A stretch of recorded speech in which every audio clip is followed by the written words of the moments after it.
Hello everybody, this is City Scrapper. Thank you so much for joining me on my channel today. Today I have a layout for you that I made using the My Creative Scrapbook limited edition kit. For this layout, I am using a large heart and I'm using 3 sheets of pattern paper. I attach the top peach one down to the heart, and then the blue and the yellow one I attach on just the bottom with some ATG adhesive in order to make some pockets. Now I'm going to be stitching around the outside of the heart. I started off by measuring every 1/4 of an inch, but since the heart is not a straight line, I just thought that it would probably be easier to just eyeball about a 1/4 of an inch, and I'm making little pencil marks going all the way around the outside of the heart. Whenever I want to stitch on my pages, I use this paper piercer and this small mat, and this is an Amy Tangerine set, and this allows me to make the holes in order to easily stitch on my pages. So here I'm doing a back stitch. I don't know how easy it is to see what I'm doing here, but the back stitch is a very simple stitch. And I'm definitely no sewing expert, but I really like the dimension that hand stitching gives to pages. And in this case, it's also holding together the sides of those pockets because they're not attached down. And I'll be talking more about the pockets in a little bit. Right now I'm making the background. I'm going to be using some modeling paste, and I always mix my modeling paste with white acrylic paint just to make it look a little more white. And I'm going to be using the stencil on the entire background that won't be covered by the heart, which is why I drew a pencil line around the heart so that I just have to concentrate on the area that will be seen. Whenever I put down the modeling paste on the background in several applications, I always dry each layer before I go back and put another, I shouldn't say layer, put another section of the modeling paste down. And that keeps me from smearing the modeling paste I've already put down with the stencil. So I use my heat tool to dry that, and now the background is absolutely dry. And I'm using a dauber and some different colors of Distress Oxide, some pink, some yellow, and some blue. And you can see on the top right-hand corner, you can see there's a little bit of pink. It's a little bit dark. That's too dark. I just want a very, very light touch of color all around. So that little part, that will be covered up by the heart, but the rest of it will be visible, and I really wanted a touch of color, but I didn't want to overshadow the heart that's going to be there. So I just want to add some interest and just a little touch of color to the background, but I don't want to add too much. And I added a little bit too much blue on the left-hand side right there. So I'm going to go in and just pick a little bit of it up, and it comes up very easily.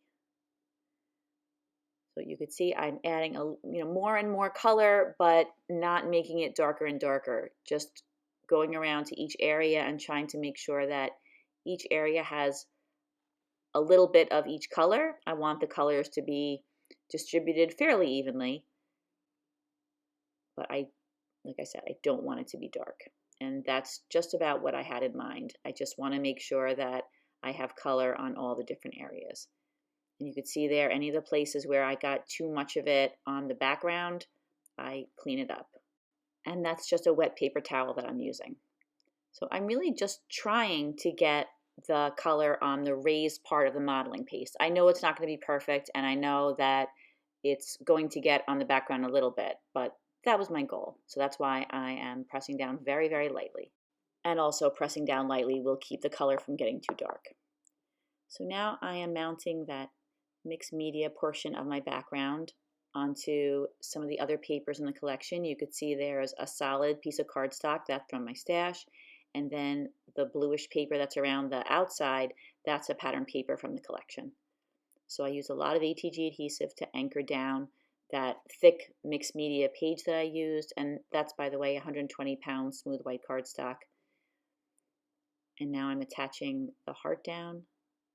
And you can see I'm still cleaning up a couple of those little spots where I felt that either there was too much color or it was on the background rather than on the modeling paste. I'm going to use a very small photo on this layout, and I mount the photo on some white cardstock. And that strip of paper there, that's actually the other part of the white paper that I use in the background that I put the modeling paste on. I buy my sheets of cardstock in 12-inch by 18-inch sheets. And so when I cut my paper down to 12 by 12, I always have a little 6-inch strip that I can use for whatever I need. And often I do use it to put some white backing on my photo.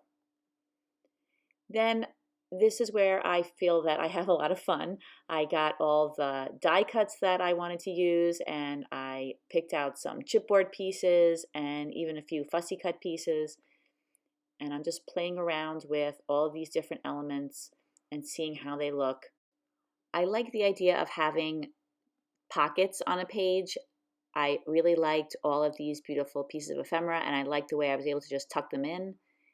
And it was a different composition than what I'm used to, but I liked the way it turned out. I was able to use a lot of the little die cut pieces and fussy cut pieces, and I did spend a long time though rearranging them and getting them balanced and making sure that all the different colors were represented throughout the layout. Now I put down a really nice ephemera piece right to the left of the title, those two blue flowers. They look like some kind of lilies to me. I don't know anything about flowers, so maybe they're not lilies, but anyway, they're turquoise flowers. And it seems like those flowers are teal, but they're not as deep teal as some of the other pieces that I had fussy cut from the paper. So I did end up fussy cutting out two blue flowers you see right there, and I used those instead. And in that way, they would be the same depth of color as the other blue items on the page. You can see right now there's that one other larger flower that's up on the top right. I was thinking that it would be nice to have a cluster of flowers in the middle right over the title, and the title is beautiful, and that is a chipboard piece from the Simple Stories collection. And all of the pattern papers and ephemera pieces and chipboard pieces, those are all from the collection that was featured in this month's kit. That's the Simple Stories, Simple Vintage Cottage Feels collection. And you could see that it's a very bright, vibrant, beautiful collection. I really love the colors and the color combination. For this layout, I'm using a very small photo. This is a photo of the Hudson River. There's a trail that goes for several miles along our side of the Hudson River, and my older daughter and my husband walked along the trail one day. It's super pretty. There aren't too many people walking along there, so it was a very nice, serene walk. There were some blackberries that were just starting to be ripe, and so there were a lot of birds and actually some people too that were collecting them. So it was a very beautiful walk, and it's good exercise too. I wanted to add another texture to the layout, and I also really love putting some trim around any kind of heart shape or any large shape that's on my layout. So I decided to put some lace around the outside. I just put down some ATG adhesive, and then I used some lace that was in my stash, and I just very carefully positioned it around the outside of the heart. I'm fairly certain that I bought this lace from Daiso Japan. They had some really pretty trims in there. And so I thought this white one would be perfect. It would add a little bit of extra interest, but it's white, so it wouldn't draw too much attention. Now I'm starting to attach some things down, although I do continue to move things around quite a bit. And I do mention this a lot, but I think it's worth saying that when you're using the ATG adhesive with good quality papers like the Simple Stories papers and other heavyweight papers, it is very easy to reposition little elements and die cuts and other pieces when you use the ATG adhesive. So I like to do that, especially with something like this where I know there's a high probability that I'll want to rearrange at least a few things. And generally, you could do that without ripping the paper. It does depend on the paper though. Some papers though will rip. It's a very strong adhesive, but it still seems to be repositionable the majority of the time. That little banner on the bottom, it says "One Fine Day." And then I was thinking that it would look nice if I put some ink on the edges of all of the die cuts. So I'm using some gray, probably hickory smoke, distress oxide, around all of the edges of all of the flowers and die cuts that are on the layout. And I really liked the way that gray looked. I feel like it added a nice vintage look to all of those flowers and other die cuts. So I don't include all the footage because it's rather repetitive, but I inked the edges of all those flowers and then I reassembled that large cluster of flowers that was in the center. I decided that the areas to the right and left of the heart on the bottom of the layout looked a little bit empty. I wanted to add a little something, but I didn't want to add something too big. So I found these little butterflies and I have them in a couple of different colors. So I inked the edges and I popped them up on a tiny bit of fun foam, and then I used some ATG adhesive to stick them down. And I thought this just added a nice little detail. Just a little something to have the eye moving all around the page. Here's another little tiny butterfly. I do the same thing. I ink the edges, I pop it up on some foam, I put some ATG adhesive on the back, and now I start making a cluster of flowers on the right-hand side of the photo, and I'm also going to make another cluster of flowers over on the left to balance it out. But I thought that the cluster of flowers on each side of the photo would make a nice addition to the large cluster that's behind the title.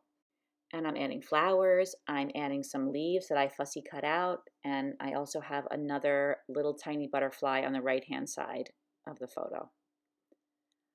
I really like the way the leaves look with the flowers, so there was one particular sheet of paper that had a lot of flowers on it and it also had a lot of leaves, so I went through that sheet and I cut out all of the flowers and all of the leaves, and I love the way all of that looks together.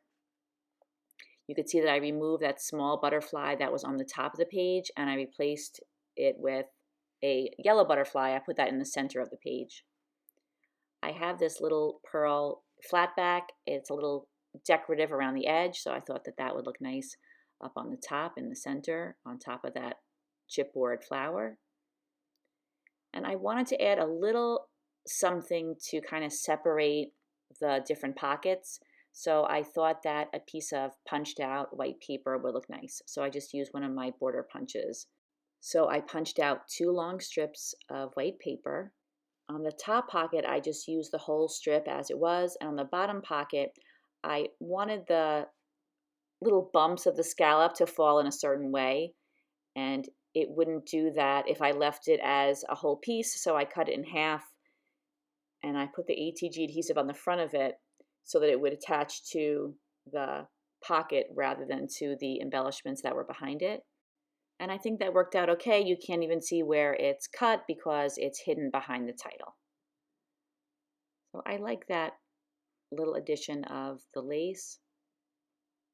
And now I'm just going in with a couple of little additions. Sorry about the lighting here. I love that little bird. I love birds on scrapbooking layouts. So I added that little yellow bird in there. And now I'm adding in a couple more of those leaves. I found a couple more to fussy cut out on that one sheet of paper, so I'm adding those in. And I'm just looking for places around the layout to add these couple of leaves. I just want to make sure that the leaves are balanced, not too heavy in one area. Now I'm coming in with one of my very favorite embellishments. This is a die from my stash, and I really love this particular floral die. I feel that it's a very light, airy floral. It adds a little something to the layout, but it never overpowers it. So I cut out a bunch of these and I've been using them on all my layouts this month, and I've used them many, many times in the past. I just really like this particular little addition. I added some very tiny pearls on either side of that little banner that says "One Fine Day" on the bottom. And I wanted to make this label into a tag. So I punched a hole in the top, and then I'm using that "We Are Memory Keepers" punch. It punches out a little circle that you could use around the hole that you punch in a tag. You can also use some different sized circle punches, but I really like this little punch. I think it's handy to have. Now I'm gluing down the florals. I just put a little bit of glue pretty much at the base of the floral. I like to do that because I feel that it allows the florals to still kind of flow, and I just kind of like the look of the florals not being glued down to the page. And also, if I ever have to reposition anything, it's much easier if the florals are just glued down at the base behind other things rather than having to tear them up. And I do like to reposition things, so I do keep that in mind. I added some ribbon to the tag, and you could see that I'm using my punch on the bottom there to hold down the glue that I used to secure the bottom of the heart, and that completes the layout. Thank you so much for watching this video, everybody. I hope if you like this video, you'll give it a thumbs up. In the description box, you'll find a link to the My Creative Scrapbook website, and you could check out this kit. This is the limited edition kit, and all the other beautiful kits that they have this month. And if you're not currently a subscriber, I would love it if you would subscribe to my channel. And I also want to say thank you so much to all of my wonderful subscribers. And I hope that everybody has a fantastic day, and I will be back with a new video soon. Take care, everybody. Bye-bye.